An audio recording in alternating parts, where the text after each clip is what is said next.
यहाँ पर संगठन चुनाव की जो तैयारियां बीजेपी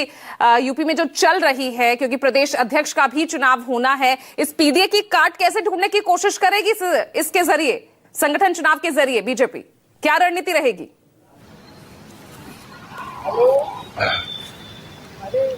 देखिए, बीजेपी के अगर संगठन के तौर पर देखा जाए तो जिला अध्यक्ष और महानगर अध्यक्ष मिला ले तो करीब 98 के करीब संख्या होती है। लेकिन आज भी इसमें बहुत सारे नाम नहीं आ पाएंगे, क्योंकि जिस तरीके का मंथन भारतीय जनता पार्टी कर रही है उसकी पूरी कोशिश है कि जिला अध्यक्षों की, महानगर अध्यक्षों की जो सूची है उसमें बड़ी संख्या में पिछड़े और दलित समाज से लोग नजर आए, जिससे एक संदेश जा सके कि पिछड़े और दलितों को भारतीय जनता पार्टी सरकार से लेकर संगठन तक किस तरीके से स्थान उनको दे रही है। यही वजह है कि तमाम जिलों में अभी भी विवाद बना हुआ है, इसलिए उनके नामों की आज घोषणा नहीं हो पाएगी। खबर यह है कि उसमें अयोध्या भी एक जिला है, तमाम सारे जिले अयोध्या है, मेरठ है, झांसी है, लेकिन अयोध्या में भी आज संभवतः जिला अध्यक्ष के नाम की घोषणा नहीं हो पाएगी, वहां पर बाद में घोषित किया जाएगा। तो भारतीय जनता पार्टी अपने संगठन के का ढांचा खड़ा करने में भी बहुत एहतियात बरत रही है और ये कोशिश कर रही है कि जो भी जिला अध्यक्ष हो, न केवल वो उसको उसके नाम पर सहमति हो, कोई विवाद ना हो, बल्कि आप देखेंगे कि वो जाति संतुलन के हिसाब से भी भारतीय जनता पार्टी ने इसमें काफी मेहनत की है, काफी मशक्कत की है और बहुत लंबे समय तक मंथन किया गया है। कई स्तर पर जो है वो बैठकें भी हुई, जिला अध्यक्षों के नामों पर चर्चा हुई और कोशिश की गई कि बगैर किसी विवाद के जिला अध्यक्षों का नाम घोषित किया जाए, ताकि संगठन जिला स्तर पर, महानगर स्तर पर भी एकजुट होकर के लड़ता हुआ नजर आए। क्योंकि देखिए, ये तो भारतीय जनता पार्टी भी समझती, जैसा भी राजीव रंजन जी कह भी रहे थे कि साम दाम दंड भेद सब लगा करके ये उपचुनाव में जीता जरूर भारतीय जनता पार्टी में, लेकिन ग्राउंड रियलिटी से वो भी वाकिफ है कि वो चुनाव कैसे जीते गए हैं, किस तरीके से उसमें प्रयोग किए गए।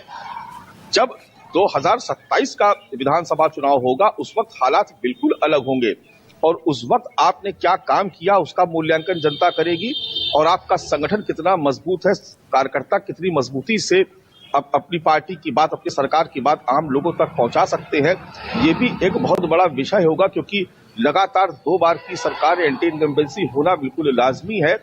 और आप देख रहे हैं कि उत्तर प्रदेश में चाहे पुरानी पेंशन का मुद्दा हो या राज्य कर्मचारियों का जो आंदोलन चल रहा है, तमाम जगह प्राइवेटाइजेशन को लेकर के, निजीकरण को लेकर के बहुत विरोध चल रहा है, चाहे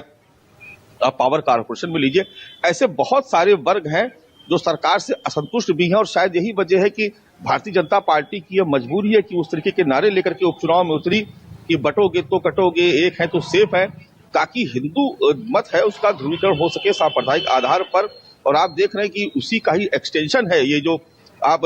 होली में आपने देखा कि होली और रमजान का लेकर के, जुमे का लेकर के जो विवाद शुरू हुआ, दरअसल ये उसी कटोगे बटोगे का ही एक्सटेंशन है कि जो हिंदू मत है वो एकजुट रहे, वो जातियों में विभाजित न होने पाए, क्योंकि जैसे ही वो जातियों में विभाजित होगा वैसे ही उसका सीधा फायदा भारतीय जनता पार्टी के खिलाफ समाजवादी पार्टी या अगर इंडिया गठबंधन उस समय भी एग्जिस्ट करेगा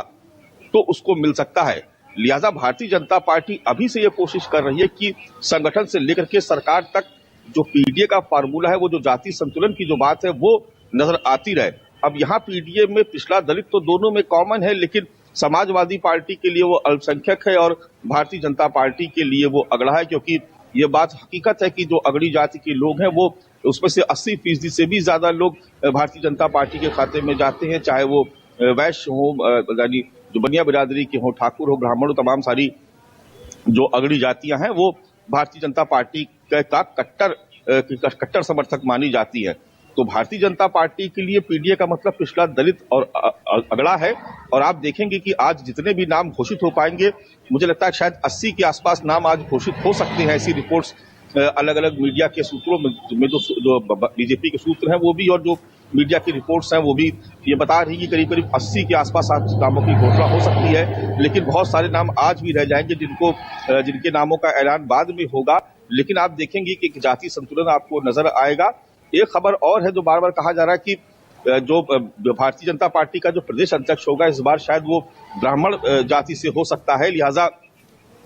जो जिला स्तर की जो इकाइयां हैं उसमें आपको बड़ी संख्या में पिछड़े और दलित वर्ग के चेहरे आपको नजर आएंगे। और भारतीय जनता पार्टी की पूरी कोशिश है कि जातीय संतुलन के सहारे संगठन और सरकार के कामकाज के सहारे वो 2027 की चुनावी तैयारियों में अभी से उतर जाए। ठीक है, तो तैयारियां तो हर तरफ ही दिख रही है। 2 साल पहले किस तरह से तमाम पार्टियां यहां एक्टिव होती नजर आ रही है। तो मनीष शुक्ला जी, यहां पर बात करेंगे सबका साथ सबके विकास की, संगठन से लेकर सरकार तक जातिगत संतुलन भी बैठाएंगे, हिंदुत्व संभल की बात करके, महाकुंभ की बात करके, होली रमजान को लेकर विवाद खड़ा करके, विवादित बयान देकर आपके नेता यहां हिंदुत्व का एजेंडा भी दिखाते नजर आएंगे।